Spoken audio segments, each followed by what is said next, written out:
Assalamu alaikum wa rahmatullahi ta'ala wa barakatu. Yan uwa ayi man partajen bidiyon ga don Allah ya like din ga bidiyon ga na kauye ne, ina son bidiyon yayi yawo a kauye da yawa. Wannan bidiyo address ne zuwa ga kauye, duk inda kauye take a cikin Niger. Kayan haka nan akwai sakon wani dan uwa nake so in isan muku, wanda nake son ku saurare shi. Yana da shawa mu ji ga bakin shi. Wannan bawan Allah ya nuna cewa akwai matsaloli da suke samu a wajejensu, suna nema ga gwamnatin Niger a samu hanyar da za a bi a sama masu maslaha a wajejensu.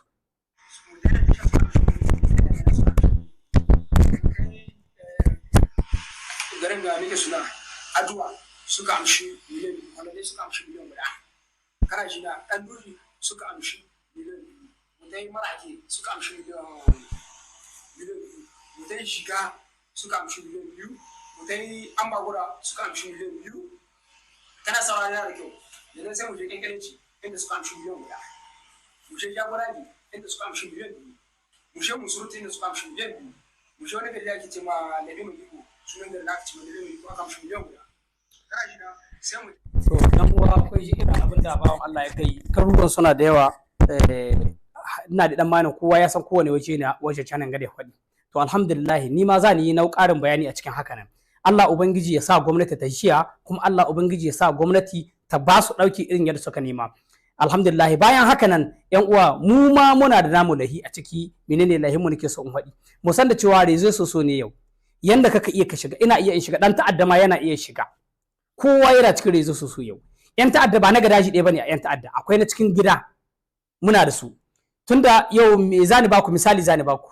Yanzu yau yan ta'adda wani analysis na suke yi su ma analysis na suke yi. Suna analysis din, suna kalkil din cewa za su tsaya su yi kalkil wani waje ne gwamnatin ga ba a santa sosai, wani mutane na muka ganin waɗanda ba sa son gwamnatin ga sosai.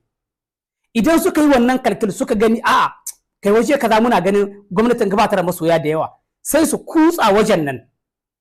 Idan suka je wajen nan kuma za su samu nasara.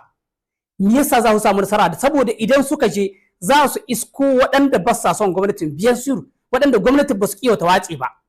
Idan aka samu irinsu, suna da nasu na cikin gari waɗanda gaba su labaru, suna da na gadaji. Na cikin garin nan su za su gwada musu ga waɗanda suke nan, in ka waɗanga da waɗanga ire-iren waɗanga duka mun san da ba su son gwamnatin. Suna za a nema a ba su kuɗi saboda su rinka ba 'yan ta'adda labaru su shigo da hitar lahiya nau. Ga yanda za ku shigowa, ga yanda za ku yi in kuka shigo, ga waɗanga za ku na wurin su, mun san su ba su son gwamnatin. Sannan ku je abinda za ku yi mu za mu ba ku labari, duk abinda in muka ga iko za mu ba ku labari. In aka ce haka za a yi, ba radda gwamnati za ta cin nasara ga 'yan ta'adda. Yanzu kai matsayinka na ɗan ƙasa ba ka son gwamnati, kar ka so gwamnatin, amma kana son jihar ku, ko kuma kana son garin ku, ko kuma kana son ƙauyen ku. Ka je dan rashin soyayyar da ba kai ma gwamnati, ka haɗa kai da 'yan ta'adda ka ba su labari su zo su yamutsa, saboda dai yadda za ka yi gwamnatin ba ka kiyau mata wace ba.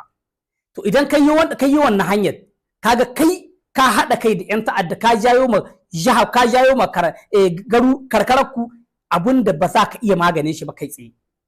Don haka muke kira ko da yaushe a kiyaye 'yan uwa, mu bar ganin arhawar ta'addanci bai da wani suna bancin ta'addanci. Da ka shiga ta'addanci sunan ka dan ta'adda, da ka ga mai kai dan ta'adda sunan ka dan ta'adda, da ka ba dan ta'adda labarun sirri sunan ka dan ta'adda, in ka sai suwa ma dan ta'adda mai ka doka ka ja kai mai sunan ka dan ta'adda. In an kama ka ta'addanci kake yi.